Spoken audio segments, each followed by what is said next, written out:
le jour férié, le fait de travailler, à l'origine, c'est pour les commerces de bouche de proximité, les boulangeries, les pâtisseries, les primeurs, les boucheries, les fleuristes, les établissements culturels. Ça va faire l'objet d'une discussion. Alors les syndicats disent on ne va pas en commission mixte paritaire. Heureusement, pas de passage en force, sinon conflit, Charles Consigny. C'est pour les salariés, il faut expliquer. Oui, pour moi, le sujet, c'est pas tant les jours fériés, le 1er mai, etc. Moi, je suis pour les jours fériés. Je trouve que ça permet une petite respiration, c'est un petit cadeau de temps en temps dans la semaine de travail. Et 11 jours fériés en France. Et c'est pas désagréable. Et c'est pas le drame d'avoir 11 jours fériés. Le problème, c'est pas les jours fériés. Le problème, c'est la durée du travail dans la semaine et la durée du travail dans la vie. C'est ça le problème. Mais il y a des commerçants qui veulent quand même ouvrir le 1er mai. Ah non, mais un fleuriste, un boulanger. D'autant plus qu'il y a des concurrences un peu déloyales qui sont mises en place. Je suis absolument favorable à la liberté du commerce et à la liberté du travail. Sur la base du volontariat. Ça, c'est sûr, sur la base du volontariat. Et je refuse le procès de la gauche qui va dire que parce que quelqu'un serait salarié, il serait jamais accessible au volontariat, si vous voulez. C'est payé double, le 1er mai. Disant le patron obligerait, puis c'est payé double, etc. Bon. Pour moi, encore une fois, ça n'est pas le sujet. Le jeune Attal qui fait cette proposition, je pense qu'il ne peut pas nous faire croire que c'est quelqu'un qui a essayé d'augmenter le travail en France. Ça n'est pas du tout le bilan qu'ils ont dans la Macronie. Je terminerai juste avec des chiffres. En Corée du Sud, on travaille 1910 heures par an. En Grèce, 1072 heures. En Pologne, 1830 heures. Aux États-Unis, 1791 heures. Je vous passe les détails. Très en dessous, on a la France à 1490 heures. Donc on est en plus dépassé par des pays qui sont même en train de nous dépasser en termes de PIB par habitant. Je parle là de la Pologne. Donc voilà, réveillons-nous, travaillons plus. Et le 1er mai, oui, travaillons sur la base du volontariat. Je suis d'accord avec vous pour dire que le temps, c'est la plus précieuse des richesses. C'est de l'argent, ça dépend pour qui, Monsieur Marchal, justement. À la fin de votre vie, il n'y a pas de magasin où vous pouvez aller acheter davantage de minutes et d'heures. C'est vrai, ça sert à rien d'être le coffre-fort le plus riche du cimetière. Exactement, et c'est là que se logent les grandes inégalités. Si vous êtes je suis pas sûr que le fleuriste il se pose la question de savoir s'il va avoir de l'argent quand il mourra. Il veut simplement pouvoir travailler et faire travailler ses salariés. Mais tous, en tant que civilisation, on doit se poser la question de savoir si on est maître de notre vie, on est maître de notre temps. Et être maître de notre temps, c'est probablement la première des libertés. Je le disais, si vous êtes patron et que vous avez des gens qui continuent de bosser pendant que vous pouvez partir en vacances avec votre famille, c'est un luxe immense. Tandis que si vous êtes salarié, les salariés, vous ne pouvez pas décider. Ils ont des vacances en France quand même. Heureusement. Et c'est tout l'objet. C'est tout l'objet de la lutte sociale, de la lutte syndicale. Historiquement, le temps. C'est le premier des combats. Donc l'idée d'avoir effectivement ce 1er mai, depuis maintenant 1889, le mouvement socialiste a forgé cette idée d'un 1er mai chômé, donc on ne travaille pas, payé, parce qu'il y a une chose qui est de ne pas travailler, l'autre chose c'est d'être payé, c'est le corollaire qui est intéressant, et c'est mondial, c'est une solidarité, c'est absolument fondamental. Il y a plein de gens qui travaillent le 1er mai quand même. Et il y a effectivement... En vérité, beaucoup de gens qui travaillent le 1er mai parce que, comme le prévoit le Code du travail, certaines activités ne peuvent pas s'interrompre. Voilà, ça va être la santé, ça va être... Même dans l'industrie, par exemple, vous avez des hauts fourneaux, des choses comme ça qui, si vous les arrêtez, ça les journalistes ne s'arrêtent pas le 1er mai. Et donc, Raquel, vous êtes contre l'idée que les gens puissent travailler, même s'ils sont volontaires, le 1er mai? Alors, je suis pour que ce soit des conventions collectives qui établissent les règles du travail. La liberté contractuelle en droit du travail est une fantaisie. Vous savez, c'est le principe même du droit du travail. D'ailleurs, c'est pour ça que le droit du travail est à part du droit privé. C'est qu'en fait, on n'est pas en train de négocier d'égal à égal. Si je suis au chômage, que je dois nourrir ma famille, je vais bosser plutôt dans concrètement, parce que la mesure, elle concerne des professions très précises. Fleuristes, boulanger, boucher. Par exemple, un fast-food a le droit d'ouvrir en tant que restaurant le 1er mai. Et en revanche, le boulanger à côté, qui vend aussi des sandwichs, etc., et qui est en concurrence, ne peut pas, le patron peut ouvrir sa boulangerie tout seul, mais il ne peut pas avoir de salarié. Est-ce que c'est ça normal? Et pourquoi est-ce que, dans ce cas-là, M. Attal ne fait pas une proposition de loi pour qu'on ferme le McDo le 1er mai? Vous voulez fermer les restaurants le 1er mai aussi? Puisque vous êtes soudainement pour l'égalité, parce que c'est un restaurant. Et vous êtes contre les inégalités. Vous voulez fermer les restaurants le 1er mai aussi? Moi, je ne suis pas d'accord pour dire qu'on a absolument besoin de pouvoir accéder à un Big Mac le 1er mai. Vous n'allez pas au restaurant le 1er mai vous-même? En revanche, je sais que quand je vais, comme vous avez du temps. Justement, on va au restaurant temps, parce qu'on a du temps. Olivier Truchot, je vais, comme vous, à la boulangerie le 1er mai depuis toujours. Je me suis jamais retrouvée sans pain le 1er mai. Jamais de la vie. Pourquoi? Parce que les artisans boulangers ont le droit d'ouvrir leur boulangerie. Ben non, il y en a qui ont été verbalisés l'année dernière. Des salariés. Ce qui relève de l'amende, c'est le fait de salarier quelqu'un. Donc ça, c'est bien. Ça, vous trouvez que c'est bien comme système? Mais pardon, mais c'est la loi. Et moi, je suis pas d'accord pour que quelqu'un qui viole la loi considère qu'en fait, du coup, la délinquance n'est pas de la délinquance. Ça, c'est de la délinquance, c'est sûr. C'est à mettre sur le même plan que le trafic de drogue et que des faits de violence. Le fait de travailler dans une boulangerie le 1er mai. Obliger quelqu'un, faire travailler quelqu'un contre le code du travail, c'est de la délinquance. Oui, mais si la personne est d'accord et qu'elle est payée double. Vous savez, les lois du travail, elles sauvent des vies. D'accord. Quand vous permettez le tout et n'importe quoi, ce qui va se passer, c'est que vous avez des accidents au travail, des morts au travail. On n'est pas à l'époque des maîtres de forge. Vous savez combien il y a eu de morts au travail cette année, l'année dernière? Je ne vous parle pas de Zola.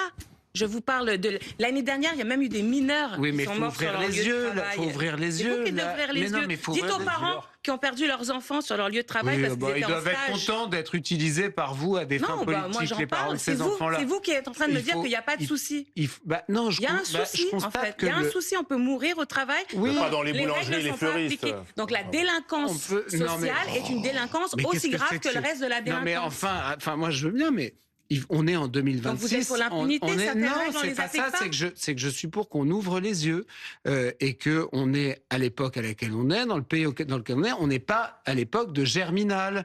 On n'est pas dans les mines en Afrique subsaharienne au travail des enfants. On n'est pas dans un camp de Ouïghours en Chine. Vous n'êtes pas au courant qu'il y a des adolescents qui sont morts l'année dernière sur leur lieu de travail.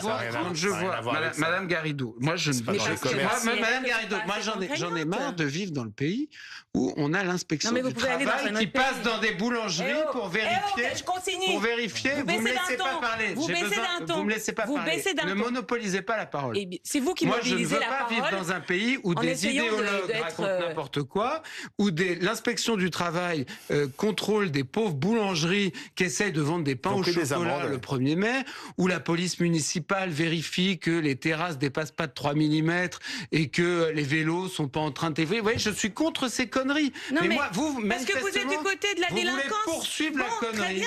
Non, mais vous êtes du côté de la délinquance. Moi, je suis pour un système. C'est pas moi qui suis d'un parti et après, vous allez dire qu'on est dans un complaisant avec la drogue. Enfin, moi, je viens pas de la France insoumise, Madame Garrido. Raquel Garrido n'y est plus. Vous avez été purgé de la France insoumise, mais par exemple de Logu à Marseille, vous êtes où? Vous patochez. Il se balade sur des scooters volés avec des racailles, sans casque. C'est ça la délinquance. Je céderai pas à vos provocations qui me semblent relever de la gesticulation. Vous changez le sujet. C'est pas moi qui viens d'un parti où les gens font des gardes à vue. Non, mais attendez, c'est vous qui protégez les délinquants, là. En l'occurrence, je suis en train de vous parler de la violation du droit du travail. La violation du droit du travail, c'est de la délinquance. Oui, bien sûr. C'est violer la loi. Vous pouvez applaudir le fait que certains violent la loi. Vous connaissez le code du travail. Eh bien, alors que dit le code du travail, la vérité, c'est que l'employeur, aujourd'hui en France, il est pieds et poings liés. C'est pas du tout ce que vous racontez. Aujourd'hui, c'est le salarié qui a le pouvoir dans une relation de travail en France. Une fois que vous signez votre CDI, votre CDI en France, vous pouvez vous arrêter de bosser le lendemain matin. Et il faudra des mois et des mois avant qu'on puisse se séparer de vous.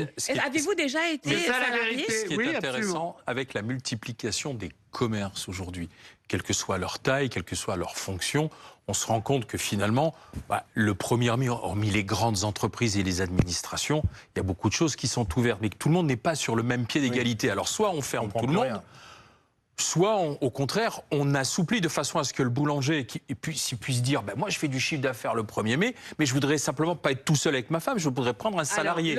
Alors que le fast-food à côté, effectivement, ou le restaurant, lui, il peut avoir ses salariés. Le boulanger ou le fleuriste ou autre. Le dit boulanger qui aujourd'hui ouvre avec sa femme sa boulangerie et qui donc fait un chiffre d'affaires ce jour-là.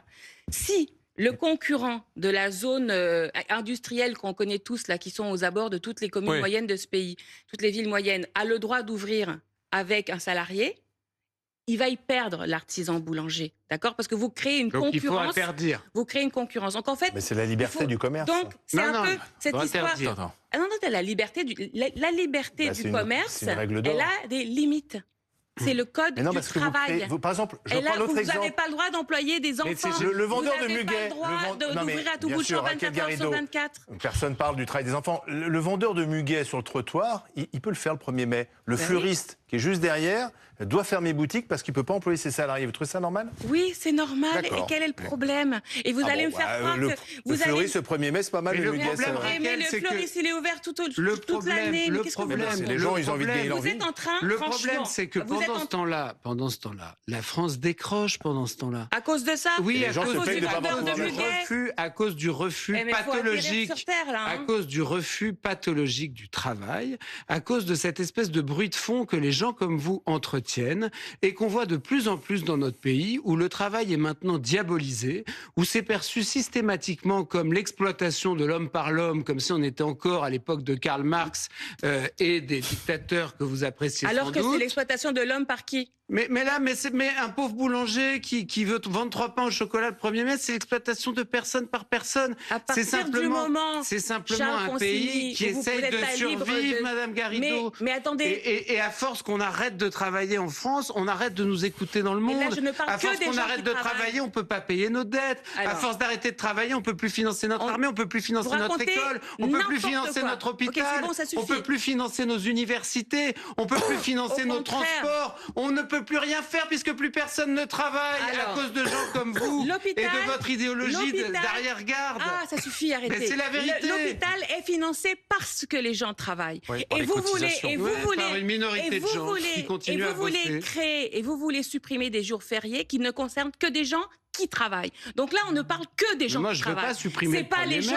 C'est pas les gens qui ne travaillent pas, qui ne bénéficient pas du 1er mai, d'accord? Bon, écoutez, non, mais je vous ai laissé parler. Il y a 27 millions de salariés de ce pays. Le boulanger fera peut-être travailler ce jour-là quelqu'un qui est au chômage. Oui. Non, mais qu'est-ce que... Alors là, c'est un extra. N'importe quoi. S'il ne trouve pas de salariés, si ses propres salariés le 1er mai ne veulent pas travailler parce qu'ils préfèrent rester à la maison, il prendra quelqu'un en plus. C'est dans le cadre de la lutte contre le chômage que vous voulez remettre en cause le 1er mai? Je reprends votre argument. Ça fera quelqu'un de plus au travail. Non, mais arrêtez d'avoir un rapport anecdotique aux choses. Soyez un peu rationnel. Ah bah si, là, je parle concrètement de la vie des gens. Les gens qui nous écoutent à la maison, ils sont concernés par ce débat. S'ils travaillent, d'accord? Donc ne leur dites pas qu'ils sont feignants, qu'ils ne travaillent pas. Eux travaillent. Ils ne travaillent pas sur BFM, ils travaillent dans les vrais boulots. Bon, et ben vous êtes en train de leur dire... Pardon, soyez pas désagréable. Lui, parce qu'à un moment donné, ça va devenir comme ça. Mais là, c'est un argument. Moi, j'ai une faiblesse d'avocat. Moi, contrairement à vous, j'ai continué mon activité d'avocat. Oui, mais vous n'êtes pas salarié. C'est un vrai métier. Vous êtes indépendant. Non, je suis un employeur. Vous voyez, c'est un peu différent, effectivement. Je suis un employeur. Et je me fatigue tous les mois à faire tourner un cabinet. Non, justement pas. Mais je vois ce que c'est que d'être un employeur. Mais oui, mais on sait très bien que c'est pareil. Non, c'est pas pareil, c'est pas du salariat. Bon, qu'est-ce que vous faites du fait qu'en Corée du Sud, on travaille 1910 heures? Qu'est-ce que vous faites de la différence de plus de 500 heures de travail entre la Corée du Sud et la France? C'est le bagne, la Corée du Sud? Mais qu'est-ce que je m'en fous de la Corée du Sud? Ils sont beaucoup plus riches que nous. Allez-y, mais les Français pauvres, Madame Garrido, que vous devriez soutenir. Les Français pauvres que vous devriez soutenir, ils aimeraient bien être un peu plus riches. Et ils sont beaucoup plus riches en Corée du Sud que chez nous. Mais ouvrez les yeux, on est en train de décrocher là en France. Mais on décroche par rapport à la Corée du Sud. Il faut ouvrir les yeux sur cette réalité. On est devenus les 25e. On était la 7e puissance mondiale. C'est vous qui faites rire les gens à la maison. Puissance mondiale, on est 25e en PIB par habitant. Faut peut-être se réveiller. Le jour où vous... ou les gens comme vous, qui passez leur temps à dire que les Français sont des feignants, travailleront autant que les Français eux-mêmes. Mais je travaille, je travaille 80 heures par semaine, Raquel Garrido, qu'est-ce que vous racontez? Les Français aujourd'hui n'arrivent même pas à... Arrêtez vos mises en cause personnelles, sont débiles en plus. Ah non, parce que moi je trouve qu'il y a une certaine éthique, si vous voulez, quand on se bat pas... Moi je me bats pour l'augmentation des salaires, je me bats pour l'augmentation du SMIC, je me bats pour que dans les conventions collectives... Mais quelle tartuffe, mais tu te bats pour rien du tout, tu te bats pour maintenir ce merdier. C'est pour ça que tu te bats. C'est pour que la France reste dans son marasme invraisemblable. C'est ça ta vraie bataille. Mais je vois pas pourquoi vous dites que vous vivez dans un marasme. Vous m'avez pas du tout l'air d'être dans un marasme. Mais oui, parce que j'essaye de me battre. Mais moi, je donne quand même. Qui, eux, travaillent. Oui, mais moi, je donne les trois quarts. Moi, je galère à payer mes collaborateurs, mon loyer, mes charges, mes taxes diverses et variées. Je donne les trois quarts de ce que je gagne à l'État pour financer ce système débile. tranquille et j'en ai assez. C'est ça la différence entre vous et moi, Madame Garrido. Ah bon, c'est que moi j'en ai pas de ras-le-bol. cotisation, peut-être. Bah, non, Je paye pas d'impôts, vous, tout ce peut-être. que vous faites, Non. c'est vous bercer les gens dans leurs illusions. Vous leur dites oui, Moi, ce que je fais, continuons c'est que à ne rien foutre, on va très bien s'en sortir comme ça. Je paye des impôts et je suis contente quand ça paye Bon, des bah, profs tout le monde pour paye les des enfants impôts, qui vont c'est à bien. l'école publique. Après, je suis contente. Je fais pas semblant que en fait c'est mal ou que c'est un moi, je suis problème pour de payer augmenter le des temps de impôts. travail dans Et quand l'école je paye des publique. cotisations, je suis contente que ça puisse payer la retraite. C'est ce qu'on appelle, maintenant, c'est une minorité qui porte le ces fardeau de la cotisations, majorité. c'est ce qu'on appelle, enfin notamment à gauche, dans votre formation politique, salaire différé. c'est le salaire différé, c'est ça. Ah bah évidemment. Fiction